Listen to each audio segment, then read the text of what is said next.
আসসালামু আলাইকুম। Welcome to my channel cooking with Sadia Sinthi. আজকে আমি আপনাদের জন্য নিয়ে এসেছি ডিমের কুসুম ভাজি। সো দেরি না করে চলুন দেখে আসি প্রস্তুত প্রণালীটি। ডিমের কুসুম ভাজির জন্য প্রথমে আমি একটি বলে 1 কাপ পেঁয়াজ কুচি দিয়ে নেব।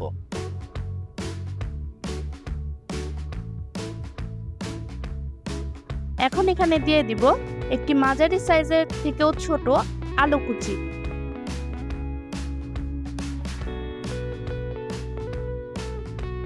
দিয়ে দেব 6-7টি কাঁচামরিচ কুচি।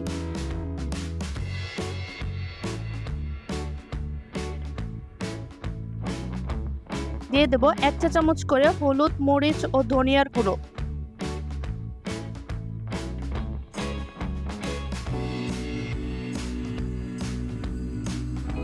দিয়ে দেব 1/2 চা চামচ পরিমাণ আদা বা রসুন বাটা ও স্বাদ মতো লবণ। এখন এগুলোকে ভালো করে মিশিয়ে মাখিয়ে নেব।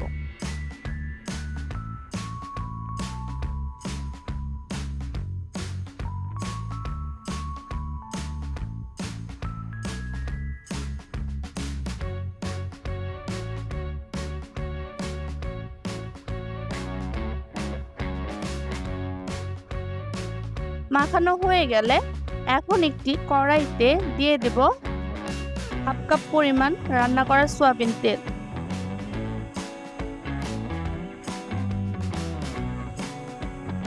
তেলটি গরম হয়ে আসলে এখন এখানে দিয়ে দিব সেই মাখিয়ে রাখা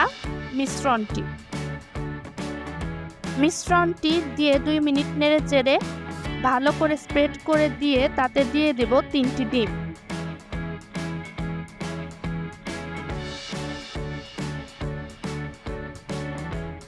ডিম দেওয়া হয়ে গেলে এখন তার উপর দিয়ে দেব সামান্য পরিমাণ লবণ। এখন এগুলোকে ঢাকনা দিয়ে ঢেকে অপেক্ষা করব 3 মিনিট।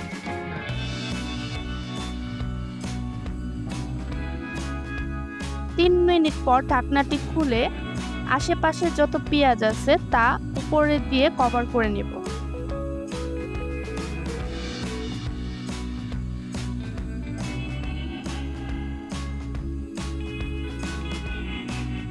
কভার করা হয়ে গেলে আবারও ঢাকনা দিয়ে ঢেকে অপেক্ষা করব 3 মিনিট।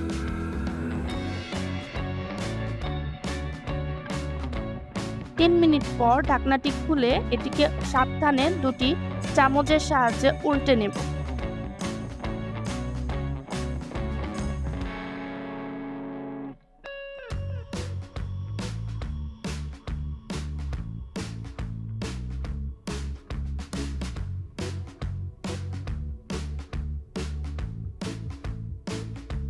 উল্টানো হয়ে গেলে আবারও ঢাকনা দিয়ে অপেক্ষা করব 3 মিনিট।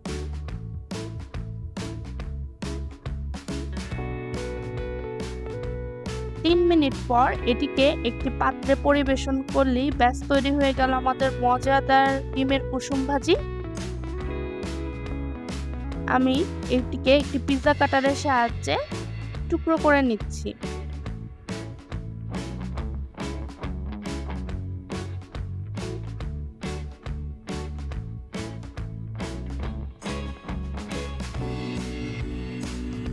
এটি ভাতের সাথে, খিচুড়ির সাথে, এমনকি পোলাওয়ের সাথে খেতেও খুব মজা লাগে। আমার ভিডিওটি যদি আপনাদের ভালো লেগে থাকে তাহলে অবশ্যই আমার ভিডিওটিতে একটি লাইক দিবেন এবং আমার পাশেই থাকবেন। ধন্যবাদ সবাইকে। আসসালামু আলাইকুম।